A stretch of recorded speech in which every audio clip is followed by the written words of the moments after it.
पितावसो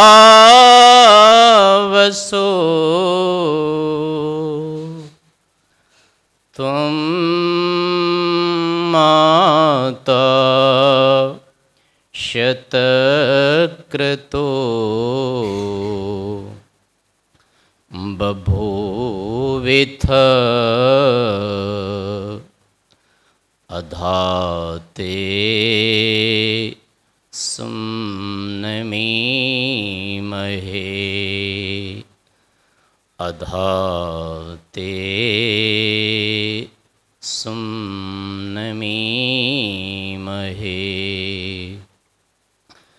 ओम शांति शांति शांति। माननीय आचार्य जी, उपस्थित संस्था के अधिकारीगण, उपस्थित महानुभावों, मातृशक्ति, बच्चों, अभी हम सभी लोगों ने प्रातःकाल से सर्वप्रथम अग्निहोत्र यज्ञ का अनुष्ठान संपन्न किया। तत्पश्चात विद्यार्थियों ने, बच्चों ने भी अपने कार्यक्रम प्रस्तुत किए। बहुत अच्छा लगा वह भी। मैं उनको शुभ आशीर्वाद, शुभकामना तदर्थ प्रदान करता हूँ। अब हम सत्संग के रूप में योगाभ्यास, योग हमारे जीवन में क्यों आवश्यक है, योग की क्या उपलब्धि है, योग क्यों करना चाहिए, इस विषय को लेकर के थोड़े से विचार हम आपके सामने प्रस्तुत करेंगे। हम सभी प्राणी मात्र का यह उद्देश्य होता है, हम थोड़ा सा भी दुख नहीं चाहते और सदैव सुख चाहते हैं, और वह सुख भी ऐसा जिसमें कोई बाधा नहीं आए, अर्थात निरंतर सुख चाहते हैं, निर्बाध सुख चाहते हैं। दो बात इसमें है, एक है दुख नहीं चाहना और थोड़ा भी दुख नहीं चाहना। दूसरी बात है सुख का चाहना और निरंतर सुख चाहना।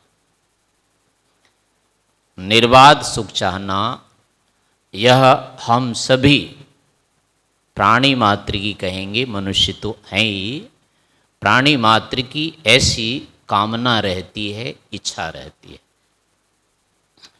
एक चींटी भी जो दिन रात प्रयत्न कर रही है, उसका भी उद्देश्य यही होता है, वो भी दुख से बचना चाहती है और सुख को प्राप्त करना चाहती है। एक पशु है, पक्षी है, किसी को भी ले लेंगे, हर किसी के प्रति यह नियम लागू होता है। हमारी भी अपनी कामना यही रहती है। आप शांत एकांत होकर के आत्मनिरीक्षण करके देख सकते हैं, अपने विषय में विचार कर सकते हैं कि अंततः हम क्या चाहते हैं। तो यही उत्तर आएगा कि हमें सुख चाहिए।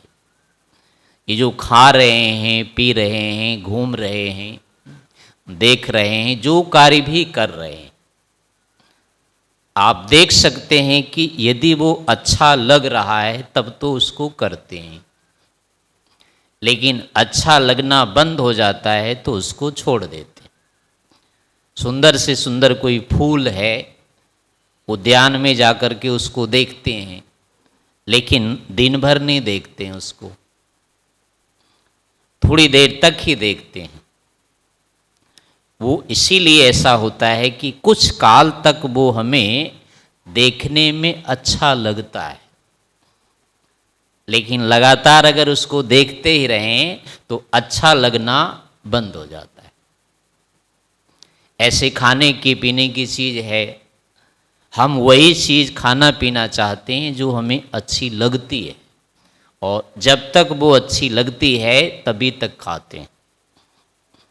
अच्छा लगना बंद होते ही उसको, कितनी ही अच्छी चीज़ हो, उसको छोड़ देते हैं। आप इस नियम को कहीं भी लागू करके देख सकते हैं, कहीं भी इसका कोई अपवाद नहीं होता है। इसी कारण से हम ये कह सकते हैं, यानी एक सिद्धांत नियम बन जाता है कि जो कुछ भी हम कर रहे हैं उसके पीछे हमारी यही कामना रहती है कि इससे हमें सुख मिलेगा, इससे हमारी बाधा हटेगी, इससे हमारा दुख हटेगा, इसीलिए उसको हम करते हैं। जहाँ ऐसा दिखाई नहीं देगा उस कार्य को नहीं करना चाहेंगे, उस व्यक्ति के पास नहीं रहना चाहेंगे, उस वस्तु को नहीं रखना चाहेंगे, जिससे कि ये प्रयोजन दिखाई नहीं दे। एक छोटा बच्चा होता है, वो कुछ नहीं करता है, माता पिता को दिन रात वो तंग करता रहता है, माता पिता खूब दुखी होते हैं उससे, लेकिन फिर भी उसको क्यों नहीं छोड़ते हैं? उसके प्रति आशा है, आगे चल करके ये हमारी सुरक्षा करेगा, आगे चल करके इससे हमको सुख होगा, आगे चल करके हमारी बाधाएं दूर करता रहेगा। तो ऐसी उस छोटे बच्चे में भी संभावना रहती है। इसी संभावना के कारण से बड़े जो होते हैं, माता पिता आदि कोई भी होते हैं, उनके सारे कष्ट को सहन करते रहते हैं। यदि उनको दिख जाएगी ये कल को हमारे हाथ में नहीं रहेगा, हमारे काम का ये नहीं आएगा, यानी हमारे दुख को दूर नहीं करेगा, सुख नहीं हमको देगा, तो बच्चे के प्रति उपेक्षा हो जाएगी।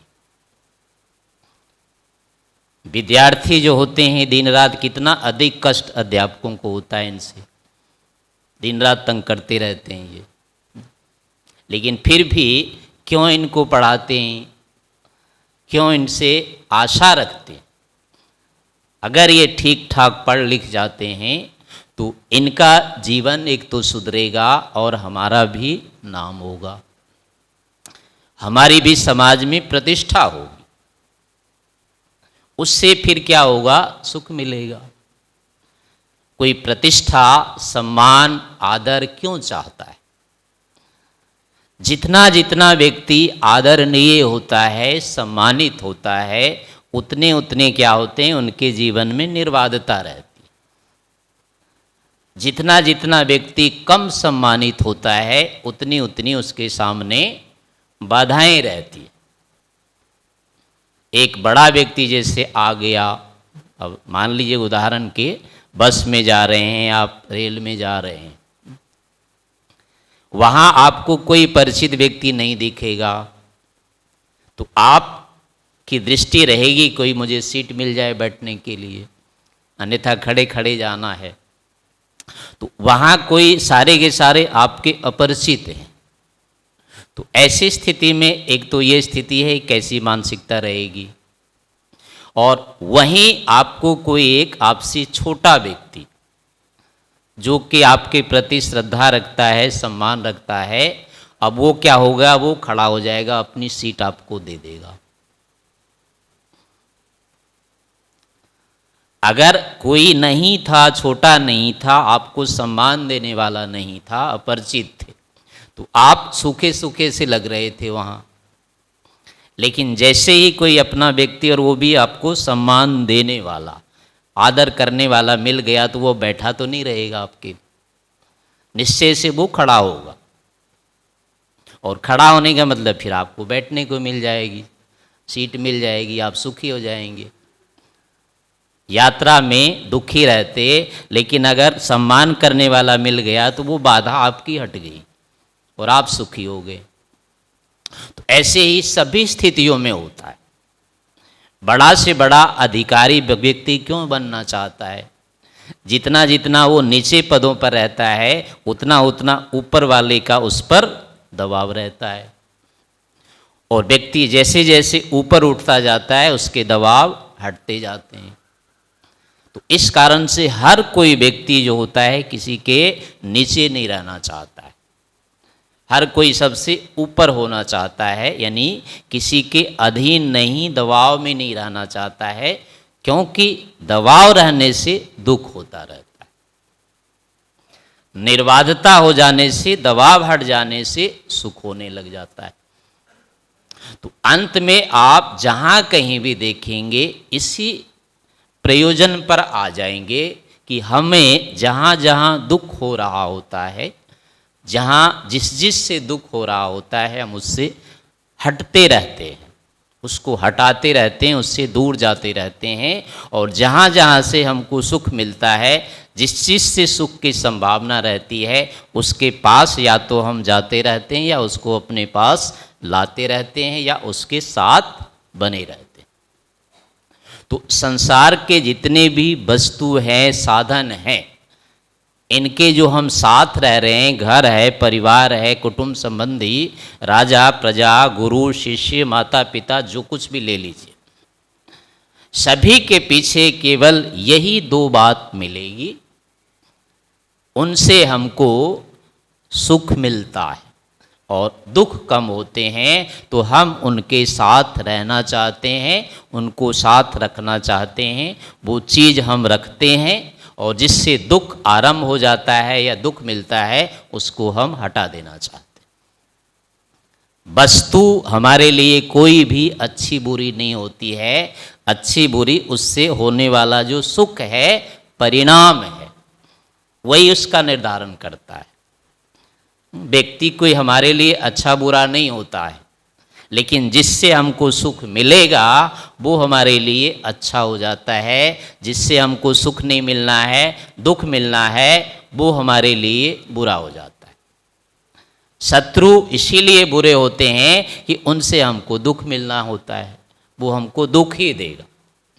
मित्र अच्छे इसलिए होते हैं, माता पिता बड़े जो लोग होते हैं, अपने जो लोग कहलाते हैं, वो अच्छे इसलिए लगते हैं कि वो हमारा दुख हटाते हैं और हमको सुख देते हैं। तो कहने का अभिप्राय है, हमारा जो प्रयोजन है, हमारी जो कामना है, हम जो कुछ भी चाहते हैं दिन रात, वो निरंतर सुख है।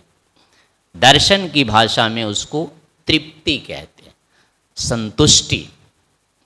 यानी निरंतर सुख जिसमें होता है वहाँ तृप्ति होती है। जहाँ निरंतर सुख नहीं होगा उसमें संतुष्टि, तृप्ति नहीं होती है। और वो चीज़ फिर हमें थोड़ी देर तो अच्छी लगती है, फिर नहीं अच्छी लगती है। रोज़ सब्जी घरों में एक ही सब्जी महीनों तक क्यों नहीं खाते हैं? क्यों बदलते रहते हैं? क्योंकि वो निरंतर अच्छी नहीं लगती, उससे संतुष्टि नहीं होती है, तृप्ति नहीं होती है, इसलिए बदल देते हैं उसको।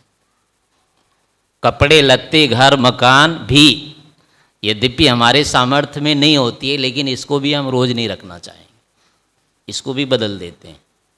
जिनके पास पैसा होता है वो गाड़ी बदल देते हैं। आदमी भी व्यक्ति इसीलिए बदलना चाहता है क्योंकि उससे भी उसको तृप्ति नहीं होती है, लेकिन सामर्थ्य के बाहर है, कहाँ तक बदलेगा। तो ये सारा का सारा जो संसार होता है वस्तुतः इसमें सुख तो होता है, लेकिन निरंतर सुख नहीं होता है। इसमें निर्बाध सुख नहीं है, बीच बीच में इसके साथ दुख आते रहते हैं। इसलिए संसार जो है हमारे लिए स्वभावतः ग्रहण करने योग्य नहीं है, सदा साथ रखने योग्य नहीं है। आजीवन हम इसके साथ पूर्ण सुखी नहीं हो सकते। इसलिए स्वभावतः ये हमारे लिए प्रिय नहीं होता है, लेकिन हम बदलेंगे तो कहाँ तक बदलेंगे? इस शरीर से हमको कोई कम दुख तो होता नहीं है। जितने सारे दुख होते हैं किस कारण से होता है? कोई रोग हो गया, बीमारी हो गया, वो कहाँ होगा? कोई मारता है, पीटता है, कुछ भी करता है, अब वो कहाँ होता है? सारे दुखों का जो घर है, कारण है, वो ये शरीर ही है।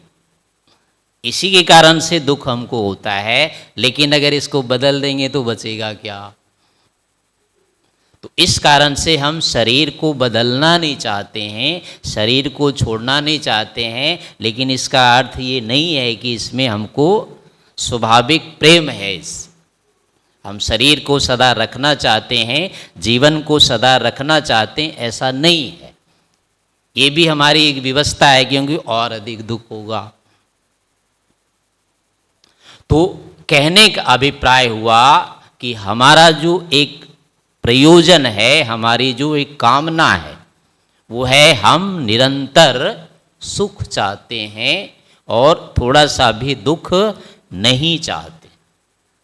तो यही हमारा जो प्रयोजन है, यही योग से सिद्ध होता है और कोई इसका उपाय नहीं। इन दुखों को हटाने का और पूर्ण सुख प्राप्त करने का अन्य कोई उपाय नहीं है। केवल अगर उपाय है तो यही योगाभ्यास। समाधि के द्वारा ही इन दुखों को दूर किया जा सकता है और वो निरंतर सुख प्राप्त किया जा सकता है। इसके अतिरिक्त अन्य कोई भी साधन उपाय नहीं होता है। तो इसलिए क्या हुआ, अब अगर हमें ये निरंतर सुख चाहिए और दुख नहीं चाहिए, हम इसका निषेध तो कर नहीं सकते। ये हमारे लिए अनिवार्य है। तो अब ये होगा कि जहाँ से ये मिलता है, जिससे भी ये मिलता है, वो भी हमारे लिए क्या होगा, अनिवार्य होगा। जैसे कि बिना पानी के अगर हमारी प्यास नहीं बुझती है, तो पानी हमारे लिए अनिवार्य है, उसका निषेध नहीं कर सकते। भोजन के बिना हमारी भूख नहीं मिट सकती है, तो भोजन हमारे लिए अनिवार्य होता है, इसका निषेध नहीं किया जा सकता। तो ठीक ऐसे ही हमको सदा सुख चाहिए, निर्बाध सुख चाहिए, दुख थोड़ा भी नहीं चाहिए। तो इसकी जो सिद्धि होती है वो ईश्वर से होती है। ये जो धर्म है, ये जो गुण है, निरंतर सुख देने का जो गुण है, ये सुख ये ईश्वर में होता है। संसार में, प्रकृति में ये सुख नहीं होता है। क्योंकि यहाँ आप प्रत्यक्ष देख ही रहे हैं, बचपन से लेकर के आज 60, 70, 80, 90 साल का व्यक्ति हो गया। आप उनसे पूछ सकते हैं, क्या आप अपने जीवन में पूर्ण तृप्त संतुष्ट हो गए क्या? आपको उत्तर यही मिलेगा, नहीं, ऐसा अभी नहीं हुआ है। एक छोटा बच्चा होता है, वो दिन रात बड़ा होने के लिए चाहता रहता है कि मैं कब बड़ा हो जाऊं, कब बड़ा हो जाऊं। अगर बालकपन से ही वो सुख होता, बाल्यकाल में वो तृप्ति होती, तो वो बड़ा क्यों होना चाहता? लेकिन वो बाल्यकाल में बाधित, दुखी रहता है, इसलिए वहाँ से हटना चाहता है कि ऐसा नहीं चाहिए मुझे, बाल्यकाल मुझे नहीं चाहिए। अब वो बड़ा होना चाहता है। लेकिन जवान होने के बाद, बड़ा होने के बाद भी फिर व्यक्ति क्या होता है, वहाँ भी तृप्त संतुष्ट नहीं होता है। बालक जब होता है तो सोचता है कि कल को मुझे क्या, कौन पूछेगा, कौन क्या कहने वाला होगा, सब कुछ मेरे हाथ में होगा। इसलिए वो दिन रात बड़ा होना चाहता है। लेकिन जब बड़ा होता है व्यक्ति, तो जैसे बैल के कंधे पर जुआ आ जाता है। जानते हैं, आजकल तो नहीं आप लोगों को दिखता हो। यानी कि बड़ा होते ही फिर क्या होता है, दायित्व तो आ जाता है व्यक्ति के ऊपर, घर का, समाज का, देश का, राष्ट्र का। एक तरह से उसके सिर पर बोझ फिर से आ जाते हैं। बचपन में इसकी कल्पना नहीं होती है कि ये बोझ आएगा कंधे पर, इसलिए वो सोचता है कि बड़ा हो जाऊं फिर कोई बाधा नहीं होगी, लेकिन बड़ा होने के बाद फिर वही बात आ जाती है। लेकिन इसके आगे तो व्यक्ति सोचता ही नहीं है। बुढ़ापा के लिए कौन सोचता है, मैं बूढ़ा हो जाऊं, ऐसा तो कोई सोचेगा नहीं। लेकिन फिर भी क्या होता है, सारे जो ये बूढ़े हैं ये कौन हैं, ये सब जवान ही है। कल को ये जवान थे और आज ये बूढ़े हो गए हैं। तो बुढ़ापा भी क्या होती है, एक विवशता है। बुढ़ापा कोई चाहता नहीं है, जवानी को चाहता है, लेकिन वो जवानी रहती नहीं है, उसको पकड़ के रखा नहीं जा सकता है। बाल्यकाल में भी वो हमारे हाथ में नहीं था, इसलिए उसको चाह रहे थे, लेकिन जवान होने के बाद भी उसको रख तो नहीं पाए। तो अब देखिए कि सारे जीवन में कहाँ वो स्थिति आती है। बाल्यकाल का भी हमारा जीवन अधूरा रहता है, जवानी का भी हमारा जीवन अधूरा ही रहता है, और बुढ़ापा तो रहता ही है। इस तरह से देखें तो जीवन में कभी भी जो हम चाहते हैं, जैसा हम चाहते हैं, वो स्थिति यहाँ उपलब्ध नहीं होती है, किसी को नहीं होती। चाहे धनवान व्यक्ति है, चाहे विद्वान व्यक्ति है, चाहे बलवान व्यक्ति है, चाहे राजा है, कोई भी होगा, संसार के किसी भी व्यक्ति को जाकर के आप पूछ लो, देख लो, वो कोई भी तृप्त संतुष्ट अपने जीवन से नहीं मिलेगा। तो इससे सिद्ध होता है कि हम जो चाहते हैं वो यहाँ तो नहीं है। लेकिन आपने कम से कम सुनी होगी, कहानियों में कथाएं सुनी होगी, जो ऋषि होते हैं, महर्षि जो होते हैं, आजकल भी देखेंगे जो साधु महात्मा बैरागी होते हैं, वो भले ही बूढ़े हो जाएं, लेकिन उनको शोक चिंता नहीं होती। सांसारिक लोगों के पास जितने कष्ट समस्याएं चिंताएं होती है, साधु महात्मा जो छोटे भी होते हैं ना, उनके पास इतनी नहीं होती है। तो लेकिन जो वास्तविक में साधु हैं, सन्यासी हैं, कहने का मतलब जिन्होंने समाधि के द्वारा ईश्वर को प्राप्त कर लिया है, उनके जीवन में सचमुच किसी प्रकार के दुख नहीं रहते। जो आत्मज्ञानी व्यक्ति होता है, जिसने आत्मा को जान लिया है, परमात्मा को जान लिया है, उसे कोई कष्ट नहीं रहता है, क्योंकि कष्ट के कारण यह संसार है, कष्ट का कारण ये प्रकृति है।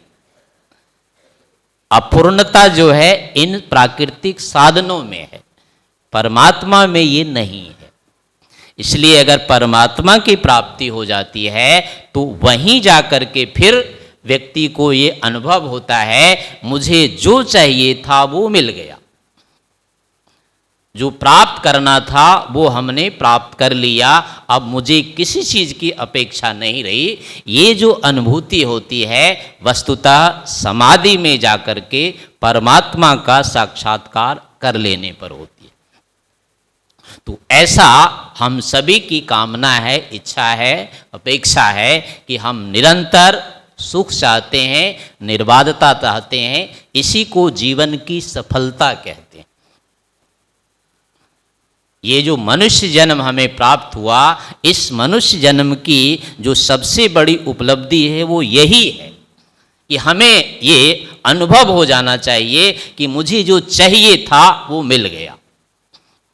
अब मेरे पास किसी प्रकार का कोई दुख नहीं रहा, किसी प्रकार का कोई भय नहीं रहा, किसी प्रकार से हम अब परतंत्र नहीं रहे, अब मैं पूर्ण स्वतंत्र हो गया।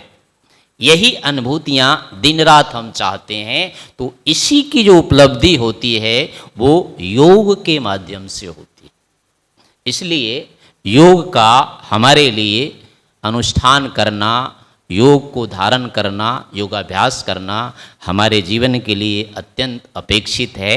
इसलिए हमें इसका पालन करना चाहिए, इसको जीवन में लाने का प्रयास करते रहना चाहिए। थोड़ा समय अधिक हो गया, उसके लिए मैं क्षमा चाहता हूँ। इति ओम।